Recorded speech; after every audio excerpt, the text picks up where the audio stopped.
Talks resume in Vienna today to try to rescue the Iran nuclear deal. Diplomats from Britain, France, Germany, Russia and China are meeting Iranian counterparts for the first time since the hardliner Ebrahim Raisi was elected president 5 years ago. US officials will take part in negotiations indirectly. The officials will discuss the possible return of the US to the 2015 accord. It's known as the Joint Comprehensive Plan of Action, the JCPOA, which limited Iran's nuclear activities in return for the lifting of sanctions.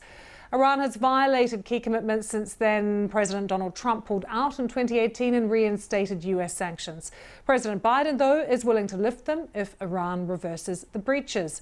Western diplomats have warned that time is running out to negotiate a solution because of the significant advances Iran has made in its uranium enrichment program, which is a possible pathway to a nuclear bomb. Iran insists its nuclear program is entirely peaceful. Let's go live to Oxford now. Anase van Engelen is there. She is an Associate Professor of International Security and Law. Good to see you. Can we first ask about Iran's approach to these talks, the sort of sentiment amongst their negotiating team, how they're feeling about these talks, do you think? Good afternoon, Lucy. I think there are a lot of pessimists and a lot of optimists within the same team, and that actually reflects the reality on the ground in Iran. So some of the people who are actually contributing to the negotiation right now in Vienna, including leading the negotiation, were against the JCPOA agreement in 2015, and they now get an opportunity to redraft it perhaps in a way that might be more suitable to them. For others, and that's mostly factions that are in Iran, renegotiating the JCPOA or anything new that would have another name is actually a waste of time. So there's a mix of optimism and pessimism among the team and also in Iran. How do they view the US now?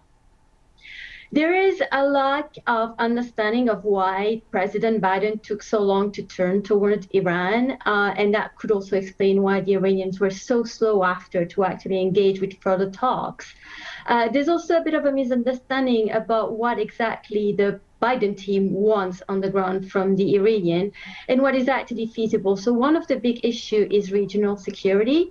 In 2015, the Iranians had already rejected the possibility of a wide JCPOA that would have concerned, for example, the missile program for Iran or the Iranian presence in Syria and the involvement in Iraq and in Lebanon. So the Iranian will reject, again, any attempt at broadening the regional security perspective, and this will probably be a concern for the Iranians when engaging with the Biden administration. Anase, I know you've been watching these talks for years. Are you optimistic that there might be some progress made this time? I am actually part of the optimistic group. Yes, I believe we'll manage to negotiate a JCPOA light. So this will not be probably what the Americans had in mind initially, but my hope is that we will come out with some agreement, including, of course, the Atomic Agency, increasing their visits on the ground. The optimum would be actually to have a sort of break, a button pause, so that we can give some time for the Iranian to stop enriching the nuclear and the uranium enrichment on that end, but also to give time for both sides to pause and think about what they exactly want beyond relief sanction. And I think this is going to be the key for the negotiating team, is to put an end to those sanctions that are burdening the Iranian population. But do we know exactly where Iran is at with its program? How many advances they've made in terms of their enrichment program? Because surely that will influence things too.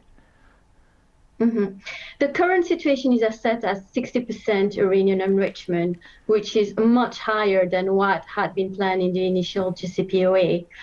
So obviously knowledge has been gained now. It will be very difficult to remove that knowledge from Iran. So the idea would be, of course, to pause at 60%. Nuclear experts have said that Iran is 2 years away from reaching the 90%, which is necessary to produce nuclear weapons. And this is not what the United States wants, but also what Russia and China, they don't want that either, a nuclear weapon Iran. So basically right now we're still at a stage where we can pull the plug. It's really great to get your thoughts, Anase van Engelen. Good to hear an optimist on this one too. Thanks so much for joining us.